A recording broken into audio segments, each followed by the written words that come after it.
Learn to come from behind. Progress toward your goals is never going to be a straight line. It will always be a bumpy line. You'll go up and then come down a little. 2 steps forward and 1 step back.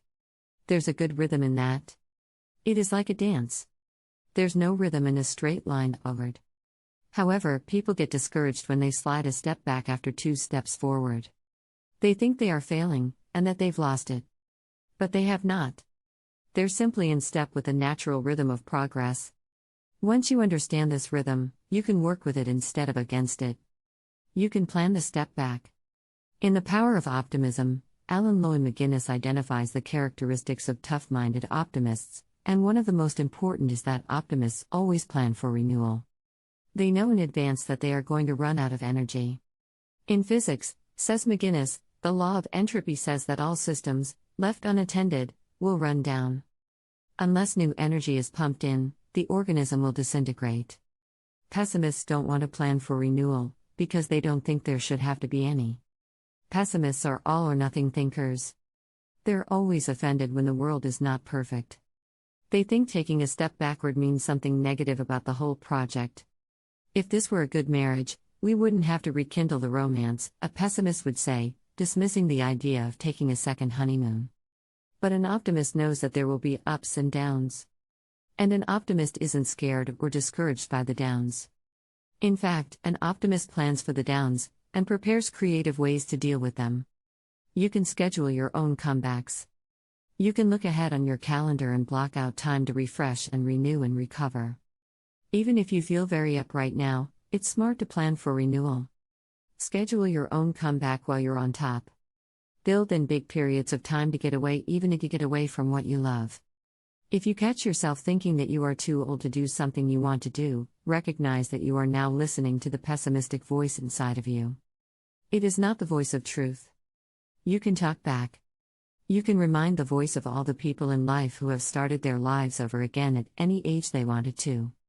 John Houseman, the Emmy Award-winning actor in The Paper Chase, started acting professionally when he was in his 70s. I had a friend named Art Hill, who spent most of his life in advertising. In his heart, however, he always wanted to be a writer. So in his late 50s, he wrote 2 books that got published by a small publishing house in Michigan. Then, when he was 60 years old, Hill had his first national release with I Don't Care If I Never Come Back, a book about baseball published by Simon & Schuster. The book was a popular and critical success, and his dedication page is something I treasure above any possession I own. To Steve Chandler, who cared about writing, cared about me, and one day said, "You should write a book about baseball." Nobody cares how old you are but you.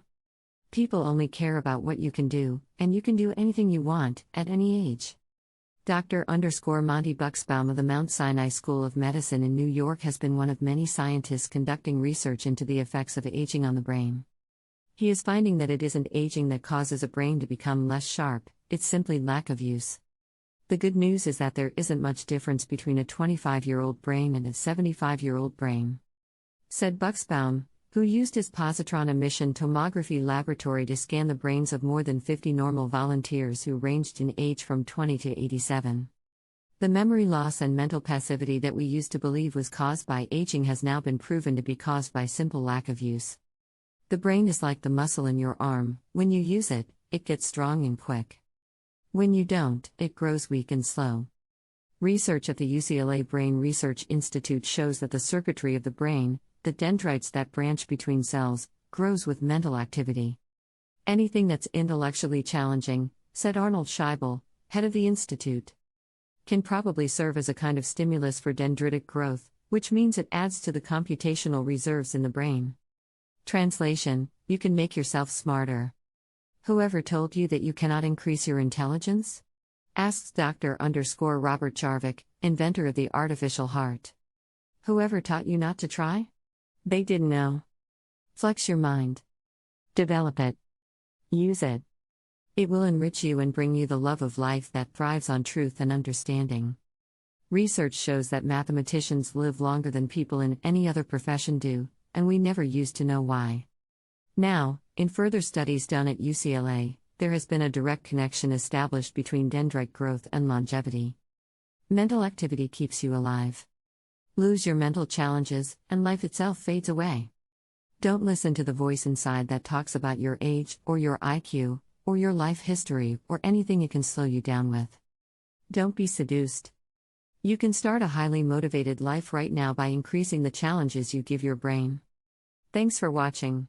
Please like, share, and subscribe.